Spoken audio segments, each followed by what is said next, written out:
হঠাৎ করে একটা রোগ সম্পর্কে কথা আমরা শুনতে পাচ্ছি, টিভিতে বলুন, নিউজ পেপারে বলুন, এবং কিছুটা হলেও এখন লোকমুখেও শোনা যাচ্ছে। সেটা হচ্ছে গুলেনবারি সিনড্রোম।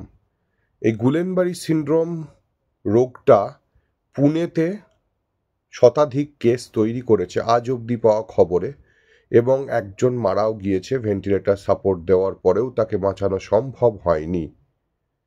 পুনে এবং তার সংলগ্ন এলাকায় এই এপিডেমিকটা ছড়িয়েছে।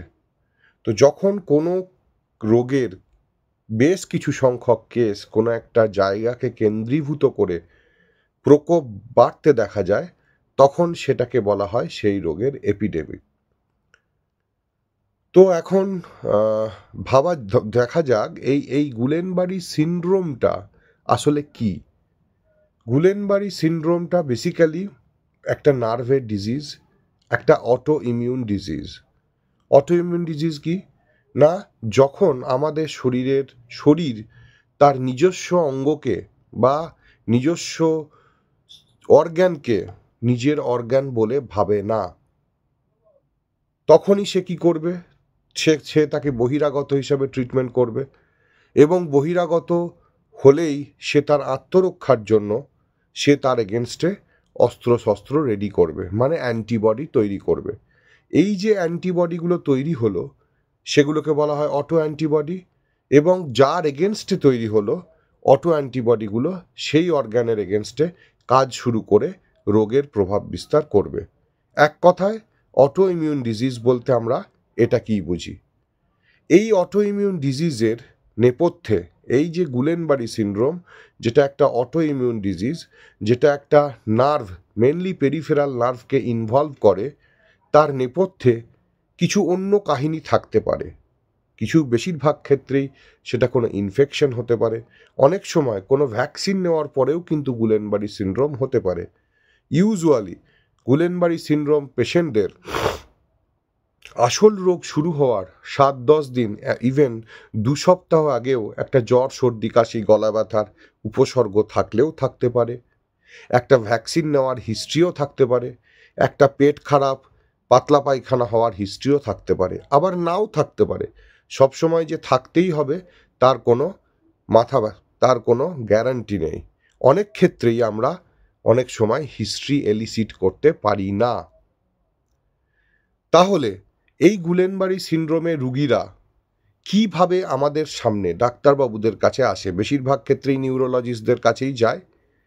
তাহলে তাদের সিমটম কি হবে? ইউজুয়ালি গুলেনবারি সিনড্রোম পেশেন্টদের বয়স মধ্যবয়স্ক হয়, তবে ওল্ড এজেও অনেকেই এই রোগে আক্রান্ত হতে পারে। তবে মেইন চাঙ্ক অফ ডিজিজ, বেশিরভাগ পেশেন্ট কিন্তু এই 20 থেকে 40 বছর বয়সী। তারা কি সমস্যার কথা বলে? তারা বেসিক্যালি হাঁটতে চলতে তাদের অসুবিধা হয়, পায়ে একটা দুর্বলতা হঠাৎ করে শুরু হয়, সকাল থেকে উঠে থেকে পাটা নাড়তে পারছি না, খুব দুর্বল লাগছে, হাঁটতে পারছি না, হাঁটতে গেলে হাঁপিয়ে যাচ্ছি। যার আগে কোনোদিন শ্বাসকষ্ট ছিলই না, যার হার্টের রোগ, লাংসের রোগ ছিলই না, সে হঠাৎ করে বলছে আমি হাঁটতে পারছি না, শ্বাসকষ্ট হচ্ছে, হাঁটতে গেলে হাঁপিয়ে যাচ্ছি, সিঁড়ি দিয়ে উঠতে পারছি না, জিমে গেছি, সাইকেল চালাতে পারছি না, চুল কম করতে পারছি না। এই রকম একটা ভেগ সিমটম নিয়ে তারা আসে। অনেক ক্ষেত্রে বলে প্রায় সার চলে যাচ্ছে, পাটা অসাড় হয়ে যাচ্ছে। হয় কি ব্যাপারটা না, এই সিনড্রোমের সিমটম শুরু হয় ইউজুয়ালি পা থেকে। অনেক রকম ভ্যারাইটি আছে এই রোগটার। অনেক ক্ষেত্রে সিমটম ফেস থেকে শুরু হতে পারে, মুখ বেঁকে যেতে পারে, কিন্তু বেশিরভাগ পেশেন্টের সিমটম শুরু হয় পা থেকে।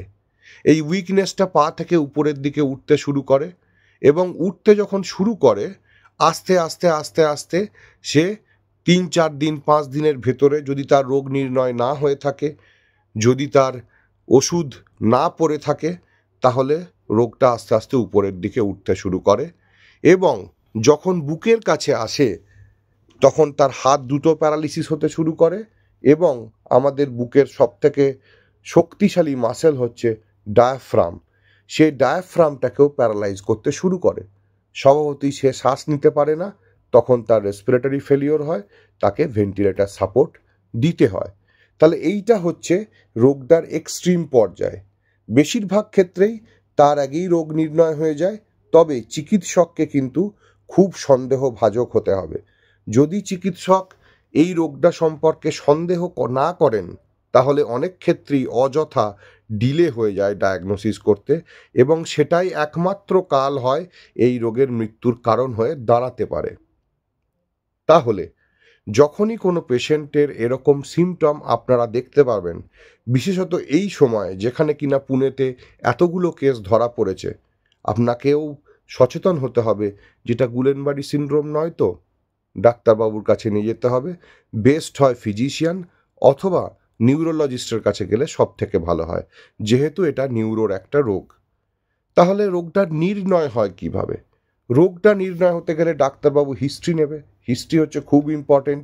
যদি ধরুন আপনার ওই 9-10 দিন আগের একটা গলা ব্যথা, কাশি, নাক দিয়ে জল পড়া, হাঁচি, আপার রেসপিরেটরি ট্র্যাক্ট ইনফেকশনের সিমটমস থাকে, যদি কোনো 1 মাস আগে ভ্যাকসিন নেওয়ার হিস্ট্রি থাকে, যদি ধরুন পাতলা পায়খানা বা পেট খারাপের হিস্ট্রি থাকে, তাহলে কাজটা অনেক সোজা হয়ে যায়।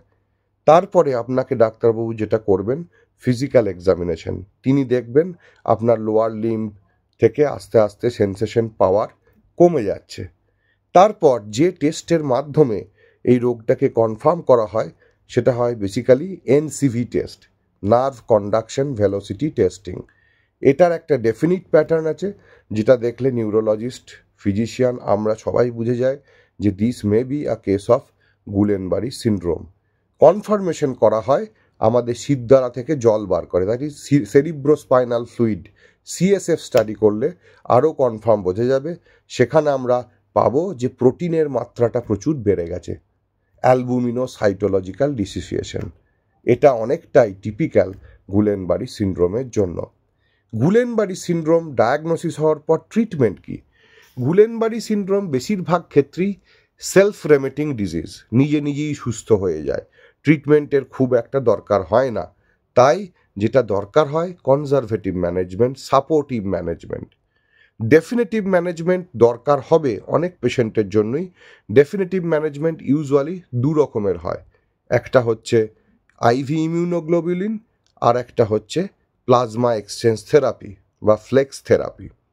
দুটো ট্রিটমেন্টই কস্টলি, এবং দুটো ট্রিটমেন্টই এফেক্টিভ হবে যদি আপনি ট্রিটমেন্টটা শুরু করতে পারেন রোগটা শুরু হওয়ার 2 সপ্তাহের মধ্যে।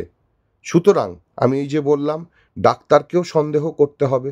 Clinical suspicion is the most important thing in Guillain Barre syndrome. যদি আপনি সাসপেক্ট করেন যে এই পেশেন্টটা গুলেনবারি সিনড্রোম হতে পারে, তবেই আপনি সেই পেশেন্টটাকে রোগ নির্ণয় করতে সমর্থ হবেন, এবং এই যে কস্টলি ইমিউনোগ্লোবুলিন জি বা প্লাজমা এক্সচেঞ্জ, যে দুটোর কথা বললাম, সেই দুটো কার্যকর হবে। আপনি যত তাড়াতাড়ি সেগুলো শুরু করতে পারবেন। ইউজুয়ালি 2 সপ্তাহ ক্রস হয়ে গেলে সেই ওষুধে খুব একটা কাজ হয় না। ইমিউনোগ্লোবুলিন জি ইউজুয়ালি 5 দিন চালাতে হয়, এবং প্লাজমা এক্সচেঞ্জও 1 দিন অন্তর অন্তর 5 থেকে 7টা সেশন চলতে পারে। এবার হচ্ছে গুলেনবারি সিনড্রোমের ফেট কি হতে পারে। 1/3 পেশেন্ট, এটা একটা রুল, 1/3 রুল বলা হয়। 1/3 পেশেন্ট ইউজুয়ালি নিজে নিজেই ট্রিটমেন্ট না করালেও সুস্থ হয়ে যায়। সেলফ লিমিটিং, সেলফ রেমিটিং ডিজিজ, যেটা আমি আগেই বললাম। 1/3 পেশেন্টের ট্রিটমেন্ট লাগে, এবং ট্রিটমেন্ট করে তারা সম্পূর্ণরূপে সুস্থ হয়ে যায়। আর 1/3 পেশেন্ট কিন্তু ভেন্টিলেটরে যেতে পারে, রেসপিরেটরি ফেলিওর হয়ে তাদের লাইফ থ্রেটনিং কন্ডিশন হতে পারে, ভেন্টিলেটরে অনেক দিন থাকতে হতে পারে, ভেন্টিলেটরে থাকলে সেকেন্ডারি ব্যাকটেরিয়াল ইনফেকশন হতে পারে, যে ইনফেকশনটা হসপিটাল অ্যাকোয়ার্ড হতে পারে, হসপিটাল থেকে আসতে পারে, আর হসপিটাল অ্যাকোয়ার্ড ইনফেকশন হলে সেটা সারানো কঠিন হতে পারে, কারণ সেই জীবাণুগুলো ইউজুয়ালি মাল্টিপল ড্রাগ বা অ্যান্টিবায়োটিকে রেজিস্ট্যান্ট হতে পারে। সুতরাং যদি কোনো পেশেন্টের ইমিউনোগ্লোবুলিন চালাতে দেরি হয়, 2 সপ্তাহের বেশি হয়ে যায়, এবং তাকে ভেন্টিলেটরে অনেক দিন থাকতে হচ্ছে, তাহলে ভেন্টিলেটর রিলেটেড কমপ্লিকেশন হওয়ারও সম্ভাবনা বাড়ছে, সেকেন্ডারি ব্যাকটেরিয়াল ইনফেকশন হওয়ারও সম্ভাবনা বাড়ছে, সেই সব ক্ষেত্রে মৃত্যু ঘটার সম্ভাবনা বাড়ে। সুতরাং এই এতটা পর্যন্ত যে আলোচনা আমরা করলাম, তাতে একটা কথা খুব স্পষ্ট, যে আপনার রেহাই একমাত্র আপনার ডায়াগনোসিস কত তাড়াতাড়ি হচ্ছে। বেশিরভাগ ক্ষেত্রেই ভগবান অত নিষ্ঠুর হয় না, বেশিরভাগকেই বাঁচানোরই উনি চেষ্টা করেন। কিন্তু কখনো কখনো আমাদের নিজেদের গাফিলতির জন্য আমরা ডাক্তারখানায় পৌঁছতে দেরি করি। অনেক সময় ডাক্তার সেটাকে অবহেলা করে অত সিরিয়াসলি নেয় না, সেই জন্য ওভারলুক হতে পারে।